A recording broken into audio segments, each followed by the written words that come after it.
On a drizzly afternoon blanketing Capitol Hill, Seattle, I, Michael Thompson, 46 years old, sat down in my creaky old armchair in my small apartment, just setting my black coffee down on the desk. As a chief accountant for a logistics company, I was used to long days with spreadsheets, but today, when my phone screen lit up with an unknown number, my heart inexplicably tightened.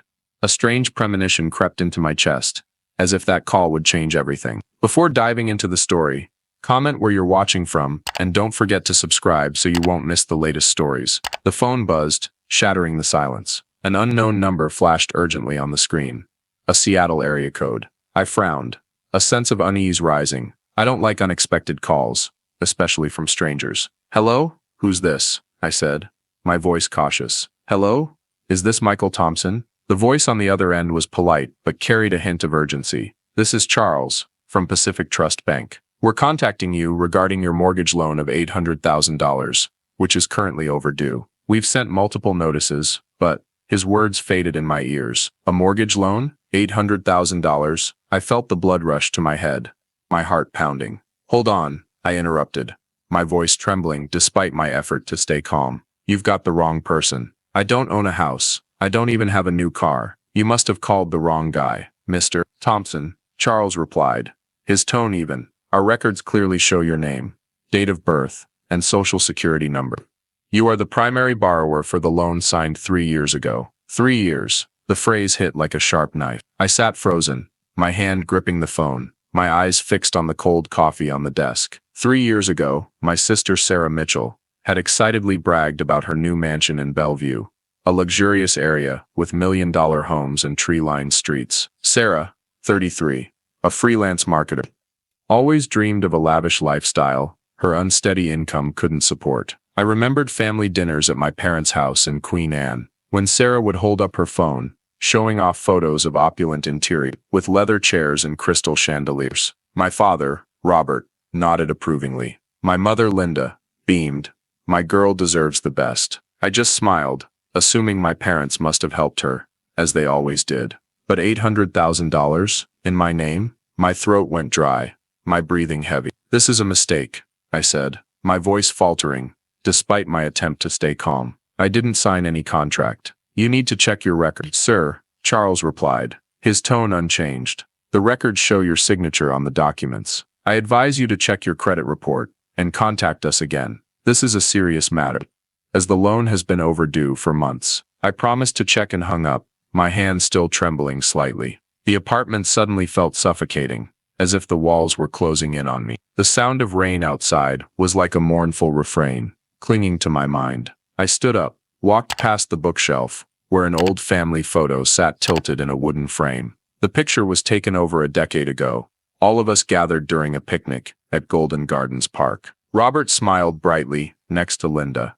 Sarah stood in the center, her hair tied high, her smile radiant. I stood off to the side, as if accidentally pushed out of the frame. I was always the one in the background, the one the family called reliable, the one who didn't need attention, didn't need concern. I opened my laptop, my fingers quickly navigating the keyboard to log into a credit check website. The screen lit up, and the number on the report made me nearly stop breathing. My credit score, which I had carefully built over 20 years, had plummeted disastrously. A massive debt, $800,000, was tied to my name, with a glaring red overdue label. I pressed my palms to my eyes, trying to ward off the dizziness. No way. I hadn't signed any papers, didn't own any house. But deep down, a cold suspicion began to creep in, wrapping tightly around my chest. I thought about Sarah, about her failures, the startup that went bust, the marriage that fell apart after just 2 years. Each time, Robert and Linda stepped in to shield her, saying Sarah needs time to grow. Me, on the other hand, I always managed on my own. I gave up a job opportunity at a big firm in Chicago to stay in Seattle, close to family, when my father was sick. I quietly sent money to my mother when she needed to fix the house. I even paid off Sarah's credit card debt, only to hear her say, "Thanks, bro," in a perfunctory way. But signing my name to a mortgage? That was a line I never thought my family would cross. I stood up, walked to the window. Raindrops slid down the glass, reflecting the neon lights from the street below. I thought about the upcoming Sunday dinner at my parents' house in Queen Anne. They'd laugh and talk, as if everything was normal. But now, I knew something was wrong. If this wasn't a mistake, there was only one explanation. My family, the people I loved and sacrificed for, had betrayed me. The apartment remained suffocating, even though I'd cracked the window to let the sound of the drizzling rain from Capitol Hill seep in. I sat motionless in front of the laptop, the $800,000 figure on the credit report still glaring red, like an unrelenting accusation. The coffee on the desk had long gone cold, but I didn't bother to pick it up. My mind spun, desperately searching for a logical explanation for this nightmare. There had to be a mistake, I told myself. But the suspicion about my family, about my parents, Robert and Linda, about my sister Sarah Mitchell, had taken root deep in my heart, like a thorn I couldn't pull out. I closed my eyes, and old memories flooded back, uninvited. I grew up in a middle-class family in Seattle, in a comfortable house in Queen Anne, where my parents always had high expectations of me. As the eldest son, I was taught to be responsible, to be a role model. Meanwhile, Sarah, 13 years younger, was always indulged. She was beautiful, lively, but impulsive. From dropping out of college to chase startup dreams, to launching a company that quickly went bankrupt, to divorcing after just 2 years of marriage, Sarah was always sheltered by my parents. "She's still young," my mother Linda would say, her eyes full of affection. "She needs time to find her way." And me? I was the one in the background, the reliable one, the one who didn't need worrying about, didn't need attention. I remembered the sacrifices I never spoke of to anyone. When my father had pneumonia, I worked overtime to cover hospital bills, turning down a promotion in Chicago to stay in Seattle. When my mother wanted to remodel the kitchen, I quietly sent money, even though it meant delaying my own plans, to buy a new car. And Sarah, I paid off her credit card debt so many times, only to hear a cursory "thanks bro," as if it was a given. But signing my name to an $800,000 mortgage, that was something I never thought my family could do. 3 years ago, things started to shift, though I didn't realize it at the time. Sarah became unusually excited, constantly talking about her dream of owning a mansion in Bellevue, where luxurious homes stood as symbols of success. I remembered Sunday dinners at my parents' house. When the family gathered around the dining table, Sarah would hold up her phone, showing off pictures of lavish interior, white leather chair, crystal chandelier, gleaming hardwood floors. "This will be my house," she said, her eyes sparkling. My father nodded, smiling. "Good job, kiddo." My mother gushed. "You deserve the best, Sarah." I just sat there, smiling, assuming my parents must have helped her with a loan, or tapped into some savings. I didn't ask, because I didn't want to make things awkward. But now, staring at the $800,000 figure on the screen, I realized I'd been wrong not to question. I stood up, went to the drawer, and pulled out a stack of old documents: ID, employment contract, bank statements. I needed to find proof, to show I had nothing to do with this loan. But first I called Pacific Trust Bank back, asking them to send a copy of the loan contract. The woman on the other end, her voice polite but cold, promised to email it within minutes. I sat down, staring at the laptop screen, feeling like I was awaiting a verdict. The email arrived faster than I expected. I clicked on the PDF, my heart pounding. And there it was, the first page of the contract, with my name, Michael Thompson, date of birth, social security number, all correct. But the signature, it wasn't mine. It looked similar, but it lacked the characteristic tremor when I write quickly. The small hook on the T, I always add unconsciously. This signature was too perfect, too smooth, as if someone had carefully practiced it. I zoomed in on the screen, studying every stroke, every dot. It felt like staring at a forged version of myself. I closed my eyes, letting the pain sink in.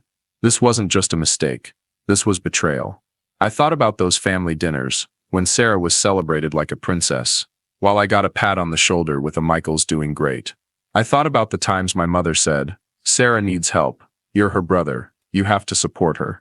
I thought about my father, who always talked about family, but never showed up to my college graduation, because he was busy taking Sarah to a school pageant. I had always been a shadow in my family, useful, reliable, but invisible. I opened my eyes, looking around the apartment. The bookshelves, the record player, the old family photo, all suddenly felt alien. This apartment, the result of years of hard work, now seemed to be crumbling under a debt I didn't create.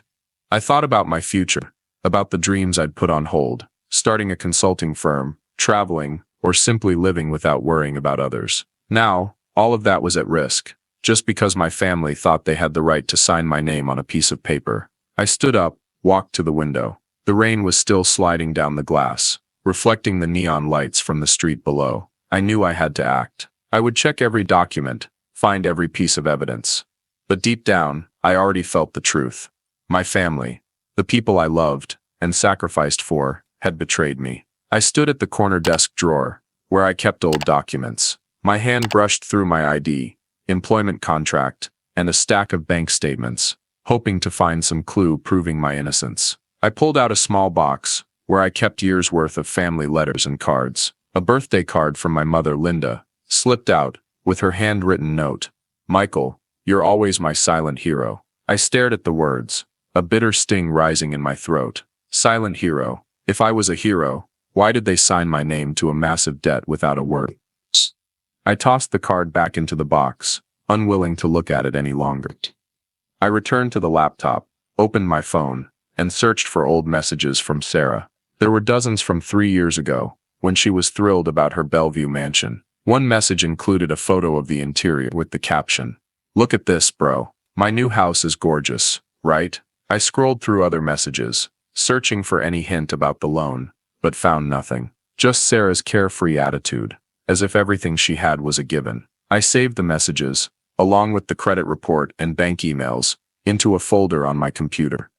I wasn't sure exactly what I'd do with them, but I knew I needed evidence. Evidence to protect myself. Loneliness enveloped me. The apartment, once a place of comfort, now felt like a cage. I thought about my job, the long days at the downtown Seattle office, where I balanced numbers, solved problems, and kept everything in order. My colleagues, who only knew me as a calm, dependable man, couldn't imagine what I was facing. I'd never shared my struggles, never let anyone see me vulnerable. But now, I felt like I was standing on the edge of a cliff, and no one knew. I opened my browser, typed identity theft, and fraudulent mortgage. A slew of articles popped up, from legal websites to personal blogs, recounting stories of people whose identities were stolen, sometimes by family. I read about the steps to take: file a police report, send a dispute letter to the bank, hire a lawyer. Each word was like a hammer, shattering the ideal family image I'd clung to. I thought about my father Robert, with his kind but distant smile. I thought about my mother Linda, with her sweet but never for me reassurances, and Sarah, with her radiant but selfish smile. They'd turned me into a tool, and I'd let them do it for too long. I called David Nguyen, an old college friend, now a real estate lawyer in Seattle. I didn't want to drag outsiders into this, but I knew I needed help. "David," I said when he picked up, my voice low and hoarse, "I'm in deep trouble. The bank says I owe $800,000 on a mortgage I didn't sign." David was silent for a moment, then asked, "Do you have the contract? And who do you suspect is behind it?" I briefly explained about Sarah, my parents, the forged signature. "This is identity theft, Michael," he said, his tone serious. "If your family did this, it's a criminal offense. You need to file a police report and sue if necessary." Hearing criminal offense made me shudder. My family, the people I'd sacrificed my whole life to protect, could now be my adversaries in a lawsuit. I felt a void open in my chest, but I nodded, though David couldn't see. "I'll do what I need to," I said, my voice firmer than I felt. I stood up, walked to the window. The rain was still sliding down the glass, reflecting the neon lights from the street below. I thought about the upcoming Sunday dinner at my parents' house in Queen Anne. They'd laugh and talk, as if everything was normal. But I knew I had to confront them, to ask questions, even if it might destroy everything. I didn't want to be the one to ruin the family, but I couldn't let them keep stealing my future. I'd spent the whole day steeling myself for this Sunday dinner. After gathering evidence about the mortgage loan in my name, a loan I didn't sign, but my family, Robert, Linda, and Sarah, seemed to be behind. My hand gripped the car keys tightly, my heart pounding. But I took a deep breath and knocked on the door. I had to face them, even if it meant tearing everything apart. My mother, Linda, opened the door, her smile radiant, as if everything was fine. "Michael, you're here. Come in. I made your favorite roast beef." I stepped inside, the smell of roast and floor cleaner filling the air, pulling me back to childhood memories, days when I sat at the dining table, listening to Dad talk about work, or Sarah chatter about school. But now, those memories carried a different hue, tainted by betrayal. My father, Robert, sat in the living room, eyes glued to a football game on TV, a beer bottle resting on the armrest. Sarah sprawled on the couch, scrolling through her phone, her pricey designer handbag tossed carelessly nearby. No one really looked at me, as if my presence was just part of the familiar scenery. I sat at the dining table, my heart racing, but my face composed. Dinner unfolded as usual, as if nothing had changed. My mother gushed as Sarah talked about hiring a gardener for her Bellevue mansion, complaining about the high costs. "The grass there grows so fast," Sarah said, her voice soft but proud. "But it's worth it, Mom. Have you seen the garden pics? Like something out of a magazine." My father muttered something about his favorite team, his hand tapping the table. I sat quietly, listening, letting them relax, letting them reveal themselves. Every word, every smile was like a knife, reminding me of the loan contract with my forged signature. Finally, as we cleared the dishes, I spoke up. "I have a question," I said, my voice low but steady, like a stone dropping into a still lake. All three looked up, their eyes flickering with curiosity, as if I was about to ask about dessert. "Who knows anything about the $800,000 mortgage loan in my name?" Silence. A heavy silence that made the ticking of the wall clock deafening. Sarah shifted, pulling her sleeve down, her eyes darting away. My mother froze, the smile on her face vanishing. My father coughed, his hand tightening around the beer bottle, as if he wanted to crush it. I kept my face neutral, not raising my voice, not accusing. I just waited, letting the silence force them to speak. My mother broke the silence first, her voice trembling but trying to sound gentle. "Michael, listen to me. It's not a big deal. It was just to help Sarah. She needed a proper home. Family helps each other, right?" Sarah jumped in, her voice sharp, as if I was attacking her. "You have good credit. I don't. It's just some paperwork. Why are you freaking out? You're not even paying for it." I leaned back in my chair, letting their words sink in, like shards of broken glass. They didn't think they were wrong. They'd convinced themselves that signing my name to an $800,000 debt was okay, that I was the bad guy for objecting. I looked at my mother, who once called me her silent hero, then at my father, who always talked about family, but never truly saw me, and Sarah, with her carefree but selfish smile, as if my future was just a tool for her dreams. I nodded slowly, keeping my face almost expressionless. "Thanks for explaining," I said, my voice so soft they thought it was over. Sarah shrugged, going back to her phone, as if the issue was settled. My mother smiled, like she'd just soothed a child. My father turned back to the game, as if I'd said nothing. They didn't see the storm brewing behind my calm eyes. They thought I was still the old Michael, the brother who always took it quietly, the son who always went along. I stood up, helped my mother clear the plates, as if everything was normal. But inside, I knew there was no going back. Their words, just paperwork. Family helps were like sugar-coated bullets, sweet but toxic. I thought about the years I sacrificed, giving up Chicago, paying off Sarah's debts, supporting my parents without a heartfelt thank you. I thought about the forged signature, my ruined credit, my future they'd mortgaged without a word. I left the house, stepping out onto the quiet Queen Anne Street. I got in my car, drove across the Aurora Bridge, gripping the steering wheel until my knuckles turned white. The city lights sparkled in the distance, but I didn't see them. In my mind, there was only one thought. I wouldn't let them dismiss me anymore. I would act, not by yelling or accusing, but by taking back my life. Back at my small Capitol Hill apartment, the rain started again, tapping steadily on the window, like a reminder of my solitude. I opened my laptop, checked the folder of documents, the credit report, emails from Pacific Trust Bank, Sarah's messages bragging about her Bellevue mansion, and the loan contract with my forged signature. I'd already contacted David Nguyen, my old friend and real estate lawyer, who confirmed this was identity theft, a criminal offense. His advice echoed in my head. "You need to file a police report and send a dispute letter to the bank. It won't be easy, but it's the only way to protect your future." I knew he was right, but the thought of taking my family to court made my heart ache. Still, I had no other choice. The next morning, I went to the Seattle Police Department, carrying a thick stack of documents, the loan contract, credit report, Idaho, and printed messages from Sarah. The air in the precinct was cold, smelling of stale coffee and metal from old filing cabinets. I stood at the counter, feeling like a stranger in my own story. The officer, a middle-aged man with tired eyes, looked at me. "I need to file a report for identity theft," I said, my voice even but low. He flipped through the documents, his brow furrowing as he read the loan contract. "You say this is a forged signature?" he asked, his tone skeptical. I nodded, pointing out the subtle differences.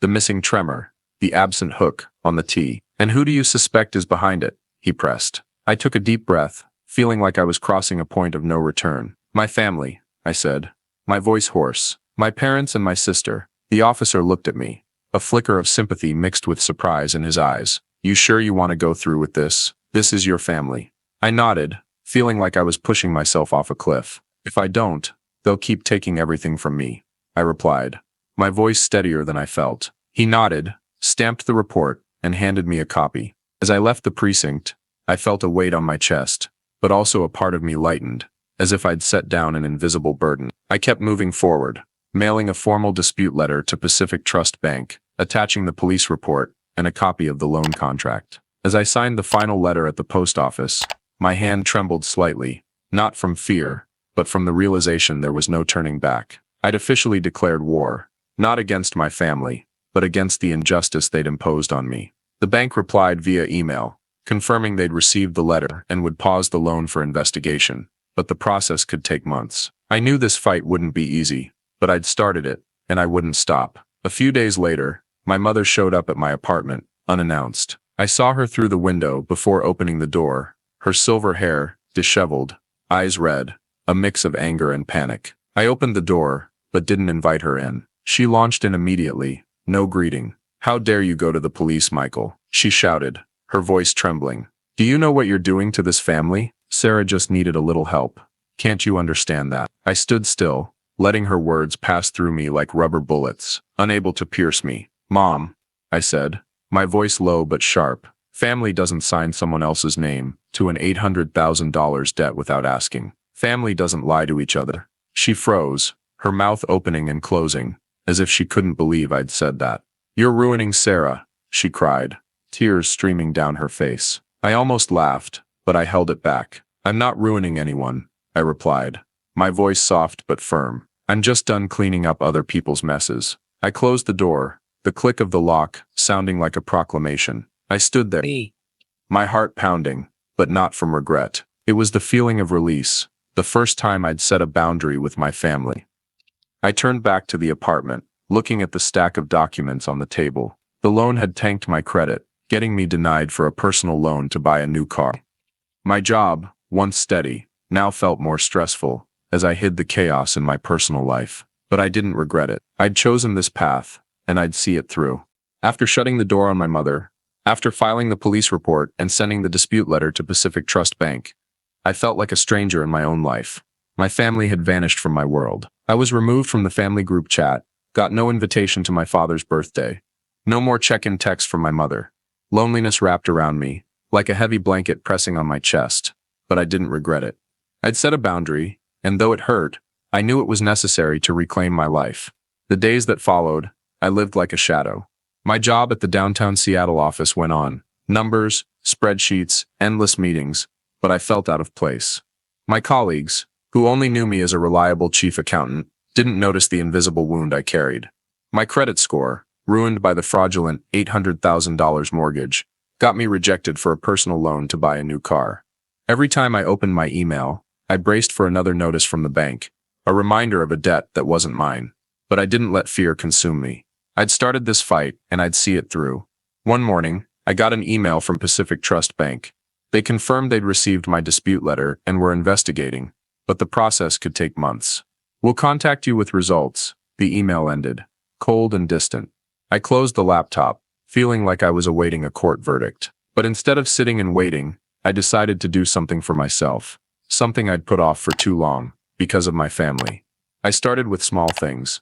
I visited Pike Place Market on weekends, where the smell of roasted coffee mingled with fresh fish and warm bread. I bought a bouquet of red tulips, placed it on my dining table, a reminder that I deserved beautiful things. I signed up for a photography class at the community center, learning to capture Seattle's moments, from rainy streets to sunsets over Puget Sound. I walked along Green Lake, letting the sound of birds and lapping waves soothe my mind. These things might sound trivial, but to me they were the first steps to living for myself, not for Sarah, not for my parents. One evening, while editing photos on my laptop, my phone buzzed. A voicemail from Sarah. I stared at her name on the screen, my heart briefly tightening. Part of me wanted to listen, to hear what she'd say, apologize, beg, or blame. But I knew that whatever she said, it wouldn't change the truth. She, along with my parents, had signed my name to an $800,000 debt without a word. I hit delete without listening. Then I blocked her number, feeling like I'd severed a chain that had bound me for years. I was no longer the brother who had to clean up Sarah's messes. The loneliness lingered, but it wasn't as heavy anymore. I started to feel a strange peace, as if I was rediscovering myself after decades of living for others. I thought about the years I'd sacrificed, giving up Chicago, paying off Sarah's debts, supporting my parents without a genuine thank you. I thought about the forged signature, my ruined credit, my future they'd mortgaged. But now, I wasn't angry anymore. I just wanted freedom. One afternoon, I stood on the shore of Puget Sound, camera in hand, capturing the fiery sunset over the water. The breeze carried the scent of salt water. Stillness. I looked at the photos on the camera's screen, feeling like I was seeing a new version of myself. Not the silent hero, not the sacrificing brother, but Michael, a man learning to live for himself. I smiled, for the first time in weeks, knowing that though the road ahead was long, I was on the right path. Back at my apartment, I set the camera on the bookshelf, next to the old family photo. I didn't take the photo down, but I didn't look at it anymore. I opened my laptop, checked my email, and saw a brief note from David Nguyen, my lawyer. The bank's reviewing the contract. Stay calm, we're on the right track. I nodded, though I was alone in the room. I was arranging photos of a Puget Sound sunset when the doorbell rang. Looking through the window, I saw them standing there, under the hallway's yellow light. My mother, her silver hair disheveled, eyes red. My father, shoulders hunched, looking older than his 70 years. And Sarah, gaunt, no longer the confident girl who bragged about her Bellevue mansion. I opened the door, but didn't invite them in. I stood at the threshold, hand gripping the doorframe, waiting. My mother spoke first, her voice trembling, as if trying to hold back tears. "Michael, we were wrong," she said, eyes on the floor. "But we're still family. You can't turn your back on us forever." She looked up, her gaze pleading, as if a nod from me would make everything go back to normal. Sarah stepped forward, lips pressed tight, voice breaking. "Bro, I need your help, just this once," she said, tears streaming down her cheeks. "I lost the house. The bank took the mansion because I couldn't pay the debt. Bro, we're family. You can't abandon me." I looked at them, one by one, my mother with her feigned pain, my father with his cowardly silence, Sarah with her desperate selfishness. I thought about their words from that dinner, nearly a year ago. Just paperwork. Family helps. I thought about the forged signature in my name, my ruined credit, the years I sacrificed to please them. And I realized that, despite standing here, begging with tears and sweet words, they weren't truly sorry. They just wanted me to keep carrying their consequences. My father finally spoke, his voice raspy. "Michael, your mother mentioned the old days, when you were a kid, when we all went camping at Golden Gardens Park. Remember, we're family. You can't destroy that." His words were like a knife, trying to stab at memories to manipulate me. I remembered those days, but I also remembered how they dismissed me, how they always put Sarah first. I stood tall, looking straight into their eyes, my voice calm but razor sharp. "Family doesn't steal each other's futures," I said. "Family doesn't sign someone else's name to an $800,000 debt without asking. I gave you everything. My time, my money, my dreams, but you took my future. Now, I choose myself." My mother sobbed, her cries echoing in the quiet hallway. Sarah stammered, trying to say something, but I raised my hand, stopping her. "Enough," I said, my voice not loud, but enough to silence them. I looked at them, one last time, faces that were once my whole world, now just strangers. "I don't owe you anything anymore," I said, then stepped back and closed the door. The click of the lock was final, like a period at the end of a sentence. I stood in the apartment, my heart pounding, but not from pain. It was the feeling of freedom, as if I'd cut the chain that had bound me for 46 years. I walked to the desk, where the stack of loan documents still sat. David Nguyen, my lawyer, had said the bank was close to a conclusion, but whatever the outcome, I knew I'd won, not because I defeated my family, but because I chose myself. I stepped into the elevator, pressed the button for the ground floor, feeling like the whole world was opening before me. I thought about the years I lived for them, for Sarah, for my parents, for so-called family. But now, I realized family isn't blind sacrifice. I'd left them, not out of anger, but because I deserved to live for myself. As the elevator doors opened, I whispered to myself, leaving is the loudest way to say I'm done. I stepped out onto the Capitol Hill street, the city lights twinkling in the night. I didn't look back, didn't need to. I was free. One morning I received an email from Pacific Trust Bank. They confirmed that after their investigation, the signature on the $800,000 mortgage contract was fraudulent, and my name had been removed from the debt.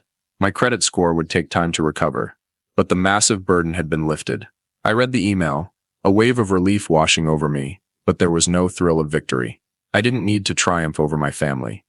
I just needed to triumph for myself. I started rebuilding my life, one small but steady step at a time. I continued my photography class, capturing images of Seattle from the rain-soaked streets of Capitol Hill to the vibrant sunsets over Puget Sound. I volunteered at a nonprofit, helping kids learn to read at the community center. I walked along Green Lake, letting the sound of waves and birds calm my mind. These weren't just hobbies. They were my way of reminding myself that I deserved to live, to be happy. I stood on Cary Park one afternoon, looking out over the Seattle skyline, the Space Needle rising high, the city lights sparkling like stars. The breeze carried the scent of salt water from the bay. I thought about the years I lived for my family, giving up Chicago, paying off Sarah's debts, supporting my parents without a sincere thank you. I thought about the forged signature, my ruined credit, the future they'd mortgaged. But now I was no longer the silent hero. I was Michael, the man who chose himself. I whispered to myself, I don't owe them anything. Not anger, not forgiveness, just freedom. In the silence of the city, I found myself, not the son, the brother, or the hero, but me, whole and free. I walked away in the sunset, camera slung over my shoulder. A faint smile on my lips. My Capitol Hill apartment, my accounting job, my photos, and Seattle's streets were now my world. I didn't need family to feel complete. I'd been complete all along. The story of Michael Thompson, a 46-year-old accountant in Seattle. In the script, my parents took an $800,000 mortgage for my sister's loan. Pay for her, it's your duty. I smiled, but reflects real issues in today's American society, especially family pressure, identity theft, and the struggle to set personal boundaries. Michael discovers his family, parents Robert and Linda, sister Sarah, forged his signature to secure an $800,000 loan for a Bellevue mansion, an act that mirrors the issue of family financial fraud. Not uncommon in the U.S., where 14% of identity theft victims report the perpetrator as a relative. Michael's journey, from shock and loneliness to freedom, when he refuses to help his family in the final confrontation, underscores the importance of self-respect in a society that values individuality, but still faces family expectations. His rebuilding through photography, volunteering, and walks at Green Lake shows personal recovery, a theme that resonates with American culture, where therapy and self-growth are increasingly common. Lesson: in modern American life, Michael's story teaches us that setting personal boundaries is essential, even with family. When Michael shuts the door on his mother and refuses to bail out Sarah, he affirms that family doesn't mean blind sacrifice. Americans often face pressure to financially support relatives. But like Michael, you need to check documents and seek legal help to protect yourself. Learn to say no like Michael at Cary Park. Find joy in small things like photography. And remember that self-respect is the foundation of a free life, even if it means leaving behind those you love most. Subscribe to the channel so you don't miss moving stories like Michael Thompson's journey to reclaim his freedom. And thank you for joining us. See you in the next video, with deeper lessons about self-respect and life.